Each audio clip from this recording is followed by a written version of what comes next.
Hello दोस्तों, कैसे हैं? नमस्ते।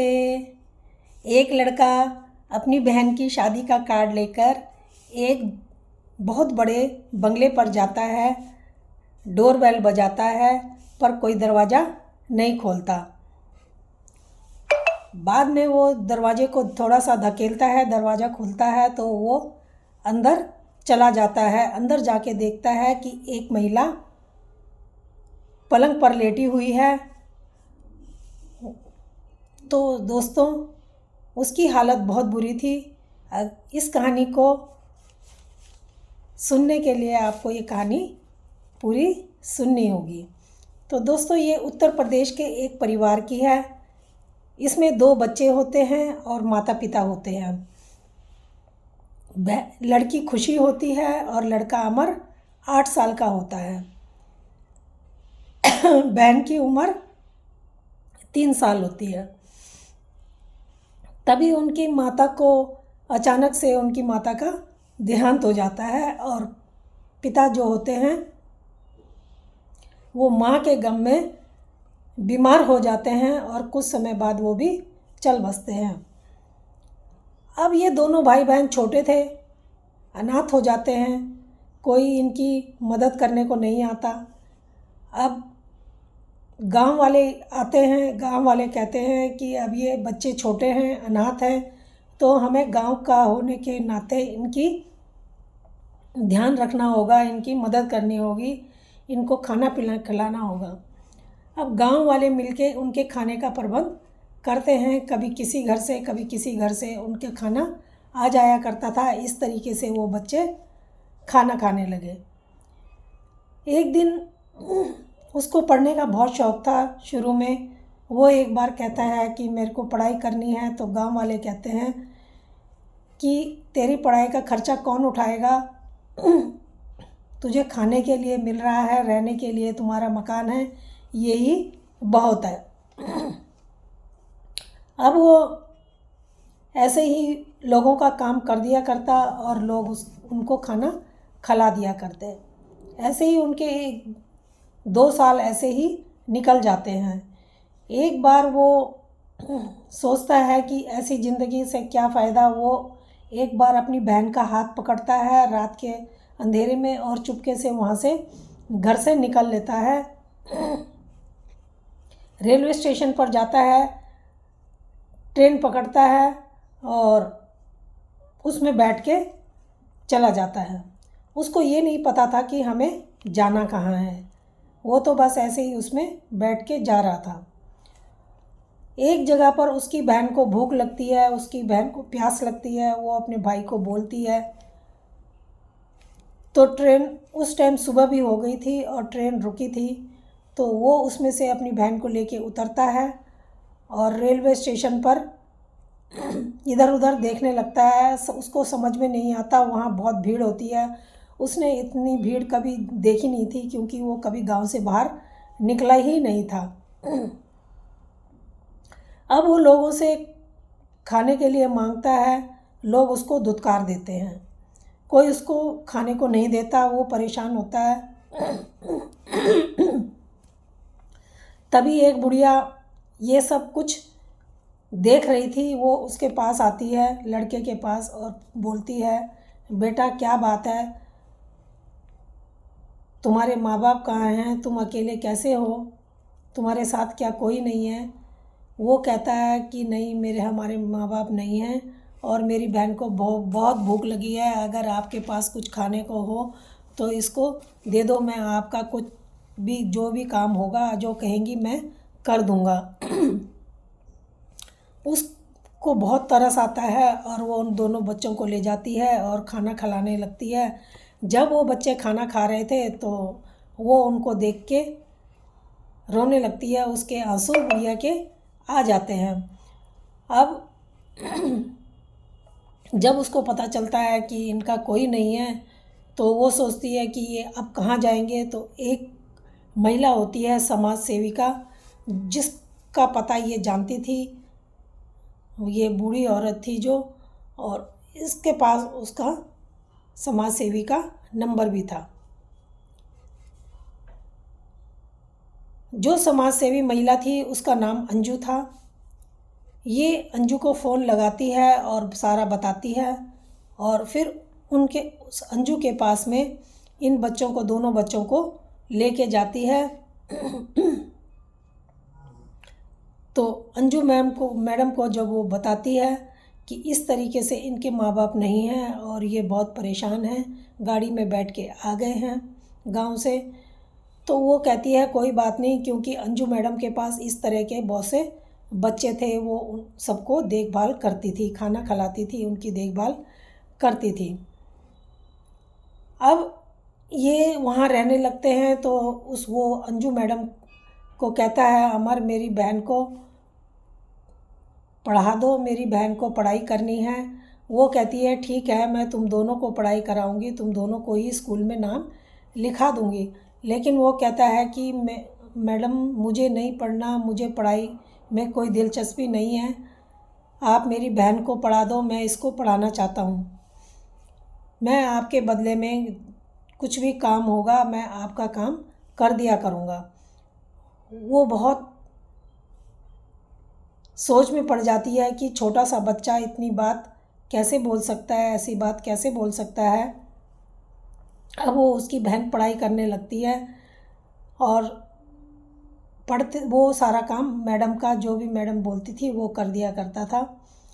अब इसी तरीके से दिन गुजर रहे थे। एक बार उसकी बहन 12वीं पास कर लेती है, तो उसकी बहन कहती है कि भैया मैं 12वीं में पास हो गई हूँ, अब मुझे क्या करना चाहिए। उसका भाई कहता है मुझे तो इस बारे में कुछ नहीं पता, चलो अंजू मैडम से पूछते हैं। अंजू मैडम भी उधर ही बैठी हुई थी पास में, वो उससे पूछते हैं कि अब मेरी बहन को क्या करना चाहिए।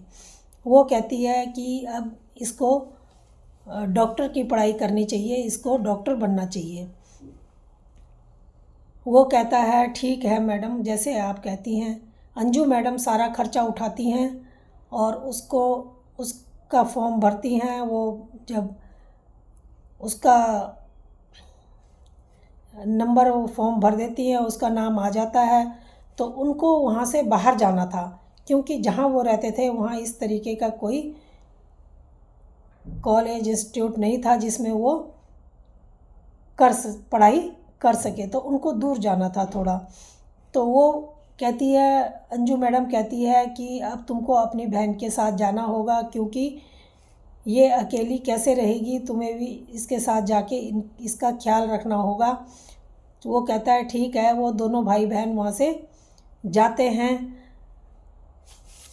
अब जब वहाँ चले जाते हैं तो अब अंजू मैडम से थोड़ा दूर हो जाते हैं, तो वो सोचता है कि मुझे अब अंजू मैडम पर ही डिपेंड नहीं रहना चाहिए, क्योंकि मैं बड़ा हो गया हूँ, मुझे भी कुछ काम अपने हाथ पैरों से करना चाहिए, मुझे भी कुछ कमाना चाहिए।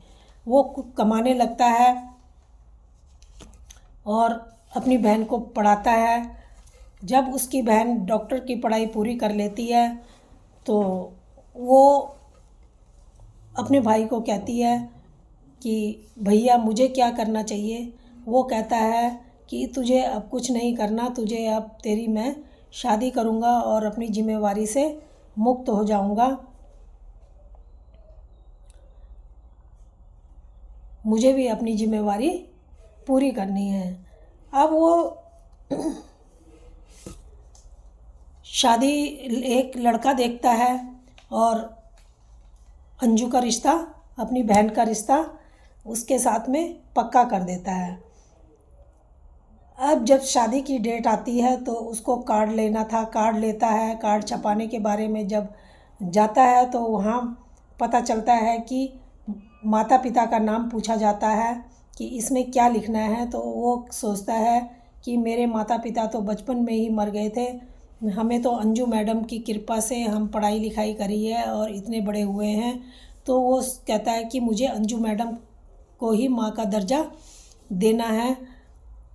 वो वहाँ से सीधा जाता है अंजू मैडम के पास, और वहाँ पर जब जाता है तो दरवाज़ा बंद होता है। वो डोरबेल बजाता है, दरवाज़ा नहीं खुलता, कोई आता नहीं खोलने के लिए।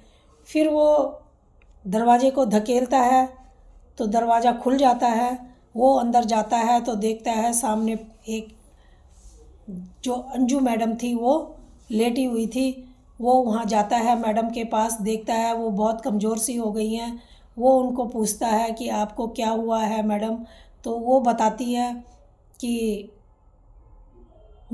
आप तुम्हारे जाने के 5 साल बाद मेरा एक एक्सीडेंट हो गया था, जिसमें मुझे कूल्हे पर बहुत चोट आई और तब से मेरा नीचे का हिस्सा जो है डैमेज हो गया है, मैं चल फिर नहीं सकती हूँ।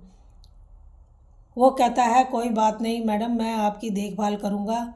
मैंने अपनी बहन के लिए, मेरी बहन ने डॉक्टर की पढ़ाई कर ली है और मैंने उसके लिए लड़का भी ढूंढ लिया। मैं कार्ड में अपनी माँ की नाम की जगह आपका नाम छापना चाहता था, इसलिए आपके पास आया हूँ।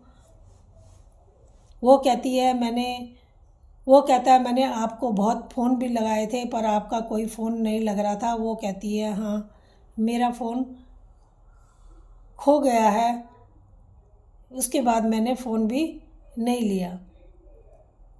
अब ये अंजू मैडम से परमिशन लेता है और उसके बाद अपनी बहन को भी अंजू मैडम के घर में लेके आ जाता है और यहीं पर धूमधाम से अपनी बहन की शादी करता है और बहन अपने ससुराल में जाके खुश रहती है। उसका परिवार उसको अच्छा परिवार मिल गया था ससुराल में, वो वहाँ बहुत सुखी थी। और ये भी अंजू मैडम के पास रहता है, अंजू मैडम की देखभाल करता है।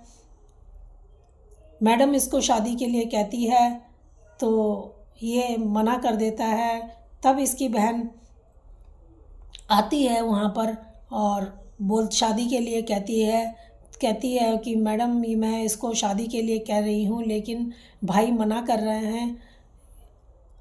भाई कहता है अब मेरी ज़्यादा उम्र हो गई है, मुझे लड़की कहाँ मिलेगी?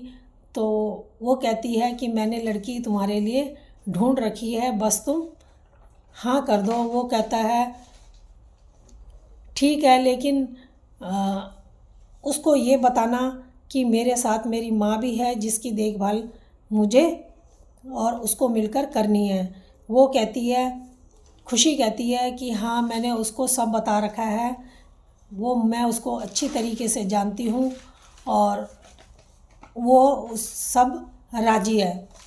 अब इसके भाई की भी शादी हो जाती है। दोनों भाई बहनों की जब शादी हो जाती है, ये अंजू मैडम की देखभाल वो लड़की जो आई थी वो भी अच्छी तरीके से करती है, अपना फ़र्ज़ निभाती है और अंजू मैडम की अच्छे से ये दोनों मिलके देखभाल करते हैं। दोस्तों, ये एक अनाथ लड़के की कहानी है। उसने अपनी ज़िंदगी बेहतर बनाई ही और साथ में अपनी बहन की भी ज़िंदगी उसने संवार दी। तो दोस्तों, ये कहानी कैसी लगी? अगर अच्छी लगी हो तो प्लीज़ लाइक और सब्सक्राइब ज़रूर करना। धन्यवाद।